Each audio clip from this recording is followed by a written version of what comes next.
Geek Therapy Radio.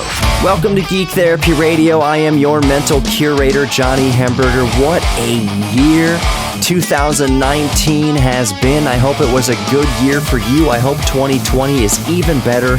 If 2019 wasn't the best year for you, you know what? 2020 is the time. It's a new year to turn it all around. And just know that you're not alone. I know that 2019 may not have been good for at least some of you. Just know that you're not alone. We're all geeks about something. We're all here with you.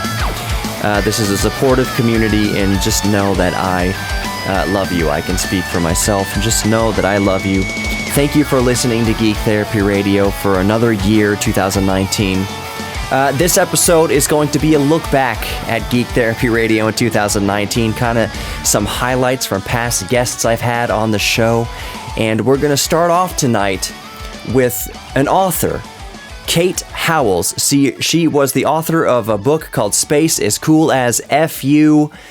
And it was a very fascinating discussion. So here is what I thought was the most poignant part of our discussion. I mean, it's up to debate, but this is what I thought was the best takeaway from that discussion. So let's go back and listen. When some people look up in the sky, they might feel alone. I'm just a little speck of dust that doesn't matter. I think a different way. I'm honored to be a part of this universe. I am a speck of dust here, and what is my purpose here? Like, I'm here, part of this. I'm molecules that coagulated into something that is supposed to serve a purpose. So I think people getting sparked through your book or otherwise, what I'm trying to get across to listeners here is do it. Look up and do it and get into science of some sort, because you learn a whole lot about yourself. Kate, do you have any input on that? I was going to ask another question after that. Yeah, no, totally. I would love to comment on that. I've always felt that my own understanding of science and nature, and especially once you kind of go off planet and start learning about space, it's always had a sort of spiritual feeling to me where, you know, the sort of the glory of creation, even if you don't believe in a creator, even if it's just, you know, the spontaneous creation of the universe, or however you think it came about, I mean, appreciating what is out there and what's possible and what phenomena like occur, and some of them are gorgeous and some of them are crazy. And I mean, to me, that's always been spiritual. And like, I feel almost like an evangelist where I want to, you know, convert people to this and show them, you know, what I've experienced. It does definitely have a lot of parallels to sort of religious experiences and people wanting to like preach. You know, someday I'd love to set up, you know, a church of space and have a weekly sermon about some cosmic phenomenon and, you know, how you can think about it and how that might make you feel about your own existence, that kind of thing. That's such an awesome idea. To let people behind the curtain here, I myself, I am a Christian. I identify as a Christian, but there's no but. I'm not making excuses for it. Yeah. But I can look at the stars, and it takes none of the wonder, of the mystery, of the science out of it. Just that my personal religious belief has no effect on the wonders that I see out in space, and wondering about stars and how they're formed, and the hydrogen operations and nuclear fission and all that kind of stuff. It just makes it, I'm like, man, if there is an architect, that I want to talk to this person, because like I want to see all the blueprints here, and this is really neat to me. So there's definitely no sort of contradiction necessarily between religious belief and an appreciation of science. I mean, the history of astronomy is so tied up with the history of religion as well. I mean, these have gone hand in hand for so long, and it seems like there's become a sort of division between science and religion in recent history, but it's nonsense. I mean, it's not necessary. It doesn't have to be. I think that's one of the biggest kind of lies we've been fed, is that the two are polar opposite. You know, it's possible. Yeah. I draw the analogy. It's possible to go to church on Sunday and then the lab on Monday. I just thought it was an interesting concept that sometimes I think we all too often forget, that you don't have to compromise your soul for the sake of your intellect, and vice versa. You don't have to sacrifice your intellect for the sake of your soul. So it was awesome that I was able to have that discussion with Kate Howells, author of Space as Cool as F. All right, moving on through the year, I've had James Rolfe on once or twice, and here's James Rolfe and I talking about all these movie remakes. What's your opinion on all these remakes and just the outright digification of, let's say, Lion King, making it CGI and real life kind of stuff. But what do you think? What do you think about all that? It's funny. I talked to someone who said the same thing. Like, a lot of people are, like, not happy about it really at all. Mm-hmm. But I never really gave much thought to it because, to me, they're live action, so it didn't really bother me. Mm-hmm. Like, you're kind of jumping into a different medium when it turns live action. So for me, it kind of justifies doing it again. But I think still they should make it a little more different because I just saw the trailer to the live action Lion King, mm-hmm. and I think it's great they have James Earl Jones doing the voice again. Yeah. But at the same time, I'm like, he's doing the same dialogue, and it's like, you might as well just taken the same audio. It's like you didn't even change anything. Like, it's so similar that sometimes I wonder, like, why don't they change more if they're going to do it live action? Do something that that you could do in live action that you wouldn't normally do in animation. So I like James's response there. Oftentimes when I give my opinion and I pose a question to somebody, what they think about it, I'm looking for a different opinion. It's not offensive, it's just different. And that's kind of the spice of life, is just hearing different viewpoints. So James's viewpoint that he doesn't inherently have a inherent beef with remaking movies, but if you're going to do a movie in a live action type of format, whether that's just super hyper realistic CGI, 3D animation, what have you, do it differently. Don't just regurgitate the same dialogue, basically, the same storyline. If you're going to do it differently, if you're going to present it differently, act it differently, write it a little bit differently. By nature, by redoing it, you're kind of taking this creative liberty to alter it in some way. So I liked James's slightly different view on that than mine. It was great talking to James. It's always great having James Rolfe, aka the Angry Video Game Nerd, on Geek Therapy Radio. So, all right, in the next segment, we're going to continue on. I got kidnapped by my best man, and he kidnapped me to a Latin American country, so we're going to hear about that in the next segment. We're going to hear from David Murray, the 8-bit guy. I talked to him about his video game, Planet X3. It was a great year. There's still plenty more to come here on Geek Therapy Radio. I am your mental curator, Johnny Hemberger. Stick around. More greatness to come. Subscribe to the podcast. If you're driving around right now, subscribe to the podcast. Pull over and subscribe to the podcast. The podcast is, by and large, mostly new 5 nights a week. So Geek Therapy Radio on the Apple Podcast app, Google Podcasts, however you listen to the podcasts, Geek Therapy Radio. We'll be right back. Welcome back to Geek Therapy Radio. This is a year in review. I'm your mental curator, Johnny Hemberger. As mentioned in the last segment, this year I got married. But before I got married, I was kidnapped by my best man to a rather dangerous Latin American country. So this is the podcast I recorded there, a couple cervezas deep. What is that sound? Okay, let me just fast forward so people know, because they're hearing ocean sounds, they're hearing speakers behind us. Ice cream truck? I don't know. Dan, where are we? Where did you steal me from? You put a pillowcase over my head and stole me in the morning time at 6 a.m. 6 a.m. And where did we wind up? We showed up, and we ended up in the nation of El Salvador. So, right now you hear the ocean behind us because Dan stole me in the middle of the night and took me to El Salvador. And we are a couple minutes into the show. We haven't even opened our, what are these? They're just labeled Pilsner. These are Pilsner lagers. Cerveza Lager Classica. Makes no sense. But it's beer. It's beer. And then we're going to drink it. Oh, here's the bottle opener. Dan says this bottle opener is rusty, but it should still do the trick. So let's see. Let me do it by the microphone. I found it in the cocina. Let me see by the microphone. Oh, jeez. Dan. It's not working. What is this? What did you find here? It has no tooth on it. Okay, you just got to get it just right. Yeah, it's got to be. There's my Pilsner. Okay, here's my Pilsner lager. I apologize if the audio quality sounds not up to quite the snuff, but listen, I was kidnapped in the middle of the night. This is just what I had on me. It was a miracle I was able to record anything, and maybe I should have just enjoyed the ocean and the time there, but I had my backpack with me, and I always have a microphone with me. So anyways, let's move on to a conversation I had this year with David Murray regarding developments of his video game Planet X3. I haven't really mentioned this a lot, but I actually have a guy who's working on a port for me for the Sega Genesis. What? Yeah. That's awesome. I need to get back with him. He started work on it about a month ago, and he said he's made significant progress. I haven't actually seen anything of it yet, but on the bright side, he's already got all the graphics, available. I mean, he probably has to convert it a little bit, but so he doesn't have to redo all the graphics. But he's got to redo all the code, all the source code. That is really, really cool. That didn't even cross my mind. But so, are you talking maybe eventually, hopefully in the future, shipping out actual cartridges? Yeah, that's the plan. Awesome.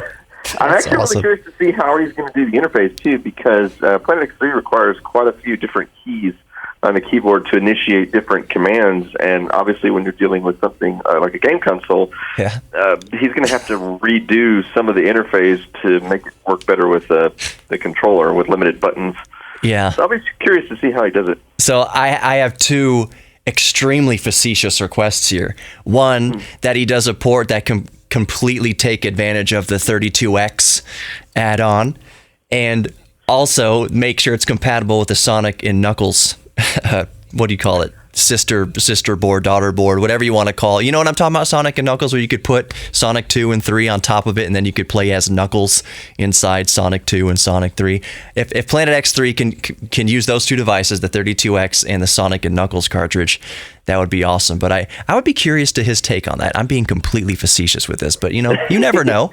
I haven't heard him mention those, so I don't know. See, the Sonic and Knuckles thing, that's really ridiculous, but the 32X thing, I don't know, maybe you can add some extra sprites or some extra Easter eggs or extra sound. I don't know. It's fun. As geeks, it is very fun to kind of speculate on all this, whether or not it actually comes to fruition. Am I holding my breath for a 32X capable? It is safe to say, though, that he will take excellent advantage of the sound chip in the Sega Genesis, because the guy doing this is actually the guy who wrote the sound engine for the PC version of the game.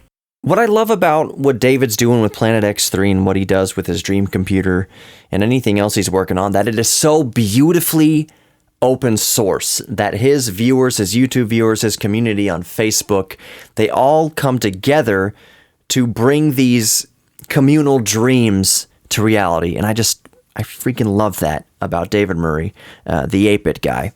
All right, so as I often say on Geek Therapy Radio, I can't talk to David Murray without talking to Clint from Lazy Game Reviews, and this year he visited an absolute geek heaven on earth. So let's revisit that conversation. Clint, can you tell us a little bit about what you were most interested in the first place? Well, maybe not most interested. You had a computer that you were trying to repair, rebuild, get some parts for, a PC Junior. Can you tell us a little bit about that computer just to bring us up to speed in a geeky way? Yeah, so one of the things that I ran across there specifically that was most interesting was a computer system that was used by Sierra Online, the game developer from the 80s and 90s.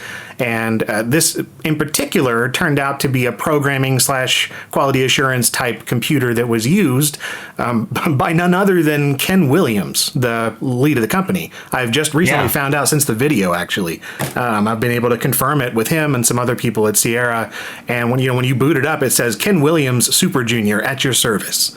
And it's got a hard drive full of QA files and testing logs and bug reports for various late 80s Sierra games.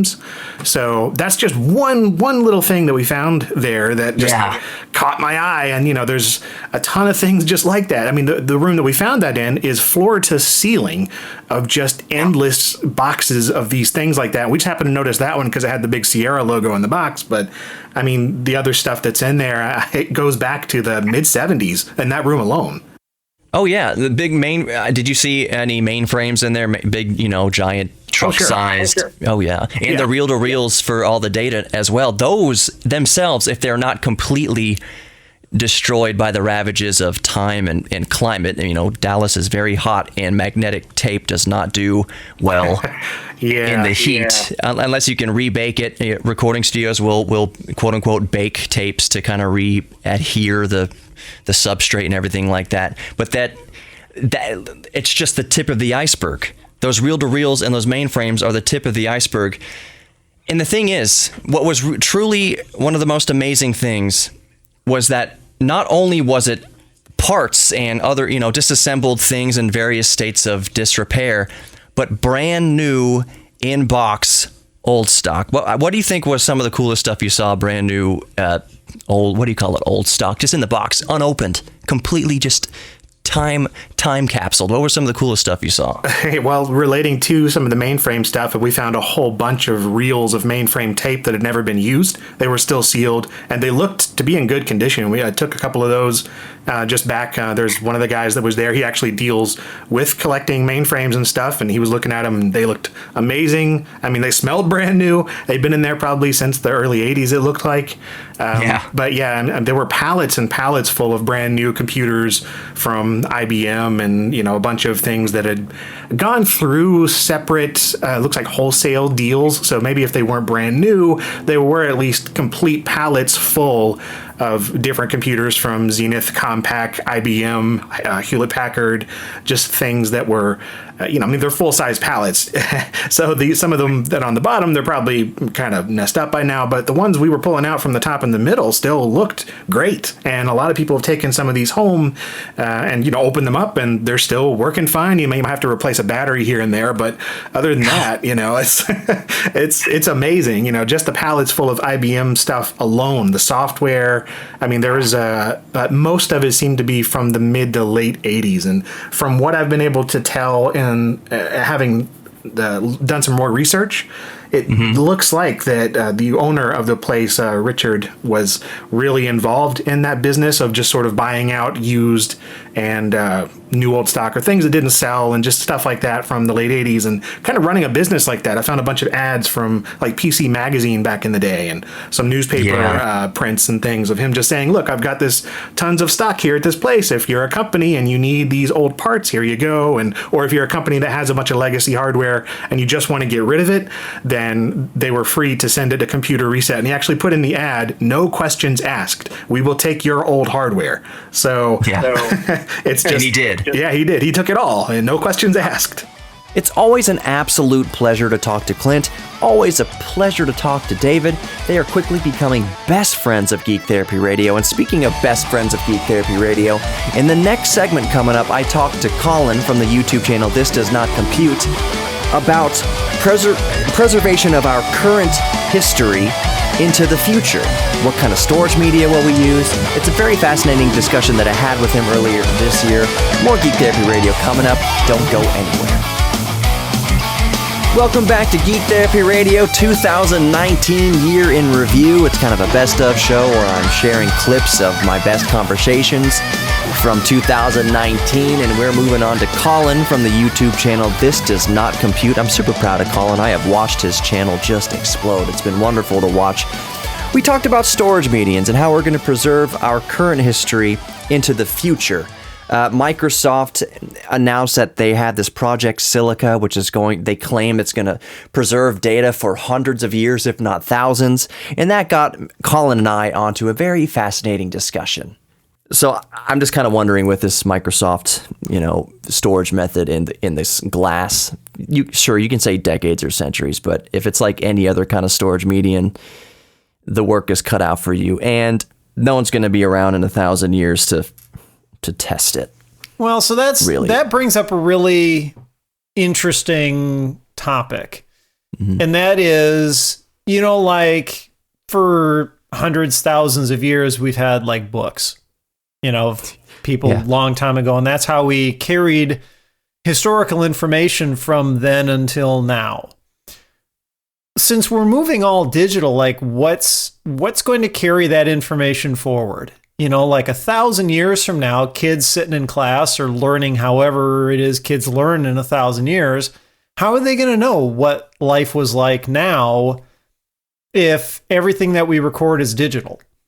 Right. And so there's periodically those sorts of projects like that Microsoft one will crop up where someone gets this idea where, we need a high density storage medium that's incredibly robust, meant for permanent archival purposes. We can write all of our critical data to it now and bury it in some salt mine, and and in a billion years they can dig it up and still be able to read it, kind of a thing. And that's all well and good. And, it's probably a good idea that we should at least have some historical record like that, where we can take, maybe current events, take, news articles and that sort of stuff.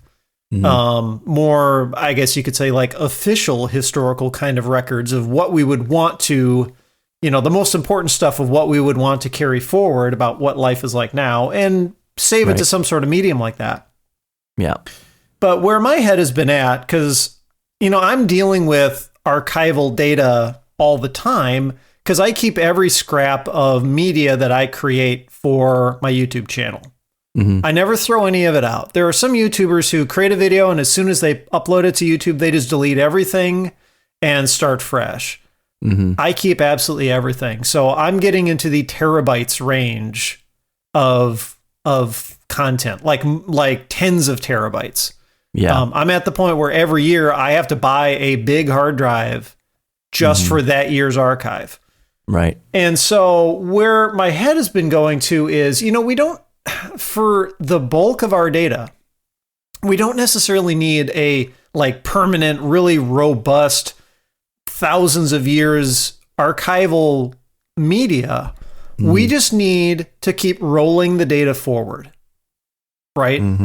Right now we're storing data. We used to store it generally on hard drives, and then it went to SSDs. When hard drives were small, like you were saying, we burned it to CDs and DVDs and that sort of stuff, because we went with whatever was the cheapest storage medium available, right? Best bang for buck. Yeah. And now people keep moving more and more out to storing it in the cloud. Well, the cloud is just a whole ton of hard drives, right? There's nothing magic about it. Except there have been some interesting things that some companies have been doing. For example, I remember reading an article a while ago. I don't know if they still do this, but Facebook backs up its data to Blu-rays. It's got this giant Blu-ray, you think the CD changer from back then, you could put the 100 discs in the CD changer. Yeah. Yeah. They've got an entire room that's just full of Blu-ray drives and changers and all this kind of stuff, I guess. But, mainline, or what they call nearline storage, is just going to keep advancing and getting more dense and cheaper and faster as time goes on. So what I think the future is going to be is file systems and data integrity and stuff like that. Because it's going to need to keep getting copied and copied and copied and copied over multiple generations. Yeah. In the analog era, if you think about something like cassettes, if you make a copy of a copy of a copy, the quality keeps going down. Right. With digital, it's supposed to be perfect every time you make a copy. You can have thousands of generations of a digital copy, and it should still be bit perfect to the original. Right. Well, that doesn't take into account the laws of physics and the way that the hardware actually works, and then errors that may occur, file corruption due to bugs in file systems, that sort of stuff. Right. And so I think, kind of what's been going on with a lot of open source file systems or quasi open source file systems like BetterFS and ZFS is we're starting to see much better error checking and correction built in at the file system level. And I think that's going to be really the future going forward, is how do we take this data that's already digital, that's already maybe been copied several times, and ensure that it doesn't get corrupted over the span of years or decades or centuries or more. Very, very fascinating to think about. We'll have books that have recorded history because books we can fairly well preserve. They are physical copies of media versus nowadays when we store everything digitally.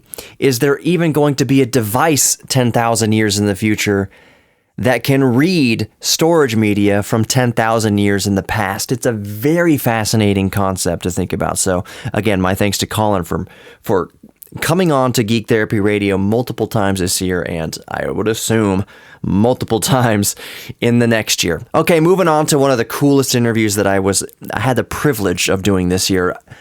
I am a big fan of the Raspberry Pi single board computer, and I got the extreme pleasure of talking to Eben Upton. He is the founder and CEO of the Raspberry Pi Foundation. And quick little funny story, when I reached out to Raspberry for an interview, Eben is the one who actually responded to me, and I kind of kept pushing off the interview. I kind of kept like readjusting the schedule because I thought I was just talking to a low-level representative of Raspberry Pi. Then it dawned on me, I'm talking to the creator of the entire Raspberry Pi phenomenon, and I'm sitting there saying, oh, can we do it an hour later, or maybe on this day, da-da-da. Ah, I felt like such a boob. Anyways, here's our discussion, me and Eben Upton, CEO and founder of Raspberry Pi, about the most recent model, the Raspberry Pi 4. It was just a lovely discussion. So from across the pond, here was Eben Upton, CEO and founder of Raspberry Pi. So they're really cool things. They're like you said, they're more geared towards people who want to get into programming, but they can be as simple as a desktop operating system with Raspbian that we're, for the most part, used to. Whether you're coming from Mac or from Windows, the user interface, based on Linux is very easy to get into. So it shouldn't be anything that scares anyone away, thinking, "Oh, I need to get this if I'm a computer programmer or anything like that." No, you can dive in at any skill level, I would say. Would you agree with that or not? I think this is a big thing that's changed with Raspberry Pi 4, certainly. So this is the product that we launched in June, is that we've kind of crossed, there's an invisible line that separates not a PC from is a PC for your kind of average user. And as we kind of push performance up by about a factor of 3 versus the previous product, this is now a product which is about 40 times as powerful as the first Raspberry Pi that we made back in 2012. Yes. And somehow we've gone over this line. And so the thing that dramatizes it best for me is my director of software engineering has always had a Raspberry Pi on his kitchen worktop at home. And the big change since he upgraded to a Raspberry Pi 4, and he used it to surf the web and stuff. Yeah. And the big change that's happened since he switched that machine to be a Raspberry Pi 4 is when he goes home in the evening, his laptop doesn't come out of its bag. His laptop stays in the bag and he just uses the Raspberry Pi. And that's kind of, no one's forcing him to do that. We don't have a policy of forcing our employees to use our product. But it's something's changed. And so you're right, it is as simple as, and it's intended to be as simple as just being a PC. But we bundle it with all those tools and all the documentation that you need to just take those first little baby steps down towards being a computer programmer. And yes, I apologize. I took that last clip. It was from the end of one of the segments, so that's why you heard that premature bump music. Moving on. So in the last segment coming up here of Geek Therapy Radio, I'm going to play something that I am most proud of in 2019, and it is my segment dedicated to the 50th anniversary of the Apollo 11 moon landing, the first time man set foot on the moon. So coming up here in the next segment, I will not introduce the next segment in the intro. It's just going to start. It's going to play in its entirety. I am ultra proud of it. It gives me goosebumps when I listen to it. Hopefully it gives you goosebumps. And when you listen to it, even though I know it pales in comparison to other documentaries and other things that have been said about the 50th anniversary of the moon landing, but it's what we celebrated in 2019. And right now, this is the Geek Therapy Radio 2019 year in review, where we celebrate all the accomplishments and how far Geek Therapy Radio has come. Thanks to you for listening to Geek Therapy Radio. It's all because of you. More Geek Therapy Radio coming up. 50th anniversary moon landing special. Next segment. Don't go anywhere. Since the first human being opened their eyes under the new weight of conscious uncertainty, they couldn't help but look to the stars in wonder. Wonder about his or her place among the brilliant points of light. Wonder about the very nature of the stars, and therefore wonder about the very nature of themselves. Though through the ages our default was to worship under the sheer influence of their majesty, slowly but surely our curiosity led us to conquer the ocean itself, to reach out and touch the corners of our own world. Looking up, we let heaven itself guide our course across the sea, along the way discovering that we were in fact not alone on the patch of dirt from which we disembarked on the journey. The stars would guide mankind to new lands, new worlds, and new life. Inevitably, as more time would pass and more new worlds would be discovered, we would continue our gaze upward, all the while asking questions of ourselves and developing new methods to test those questions. By looking upward, asking questions, and testing those questions, eventually we created the tools to look deeper into the heavens than previously conceivable, and eventually ask an inconceivable question. Could we go there? In 1962, at Rice University in Houston, Texas, President John F. Kennedy would call upon an army of multinational talent of every race and every background to ensure that which made us the most powerful nation on Earth would propel mankind to the moon itself. But I do say that space can be explored and mastered without feeding the fires of war, without repeating the mistakes that man has made in extending his writ around this globe of ours. There is no strife, no prejudice, no national conflict in outer space as yet. Its hazards are hostile to us all. Its conquest deserves the best of all mankind, and its opportunity for peaceful cooperation may never come again. But why, some say, the moon? Why choose this as our goal? And they may well ask, why climb the highest mountain? Why 35 years ago, fly the Atlantic? Why does Rice play Texas? We choose to go to the moon.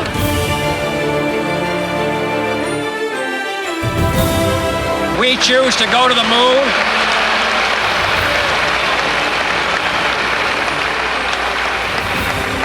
We choose to go to the moon in this decade and do the other thing, not because they are easy, but because they are hard.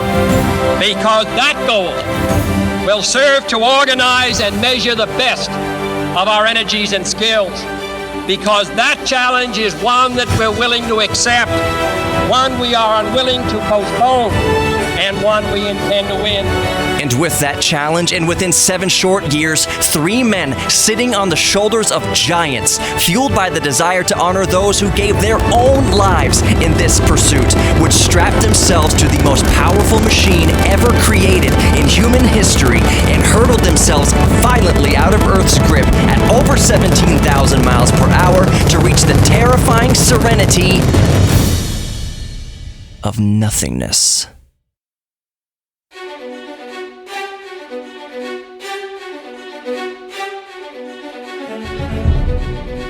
Neil Armstrong, Buzz Aldrin, and Michael Collins would spend the next 3 days in close-quartered isolation.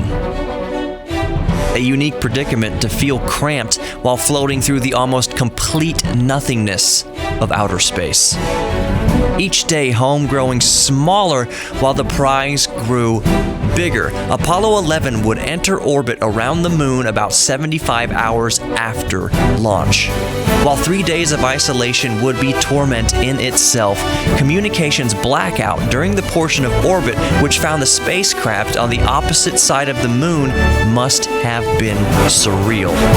For about 3 minutes, the crew were temporarily the only living human beings to be completely cut off from their species and home altogether. No person, alive or dead, has been further away and more out of reach than those who have been in orbit around the moon.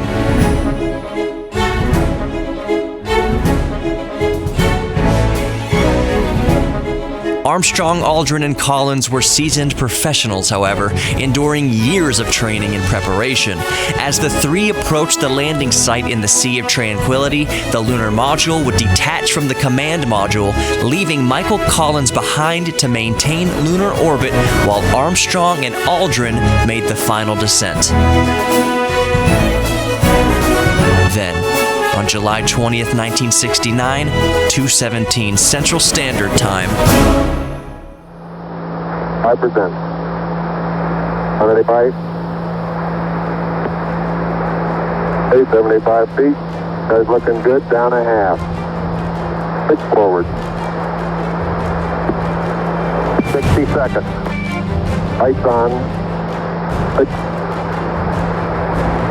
Down 2.5. Forward. Forward.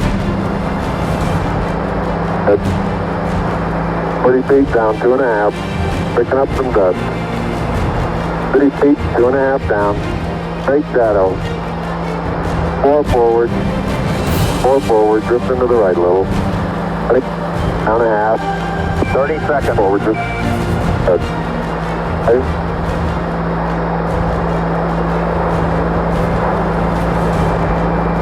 Contact light. Okay, engine stop. Houston, Tranquility Base here. The Eagle has landed. Roger, Tranquility. We copy you on the ground. You got a bunch of guys about to turn blue. We're breathing again. Thanks a lot.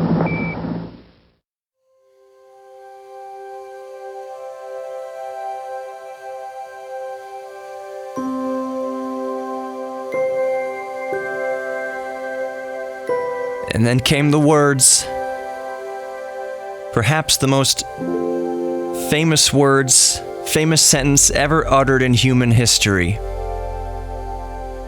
that allowed the entire world to come together as one and forget, at least temporarily, our problems and be shown what we can do when we put away petty things and petty disagreements and come together to achieve something greater than ourselves. I'm going to step off the limb now.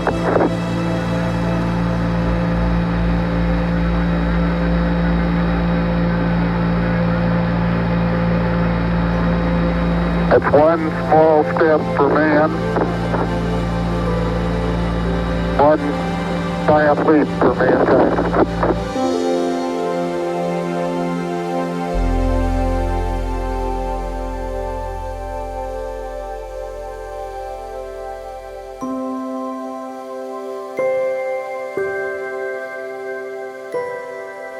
I hope you've enjoyed this edition of Geek Therapy Radio, and especially this last segment, my tribute to the 50th anniversary of the Apollo 11 moon landing. And I just want to leave the audience, anybody listening to the broadcast as it airs on the anniversary of the moon landing, anybody listening to the podcast, I want to leave you with these thoughts. My hope for the 50th anniversary of the Apollo 11 moon landing is to inspire you. I hope that we can all look to what we have achieved 50 years ago and not question and not be angry that we haven't been back to the moon or that progress seems to be slow on that front. But to remind ourselves of what we can do as a human civilization when we come together in a country that allows for such a thing to happen. We put away your differences, skin color, race, religion. Let it be a reminder of what we can do when we all team together to do something greater than ourselves. Keep looking to the stars. Stay curious. Embrace your inner geek. And I'll see you next week.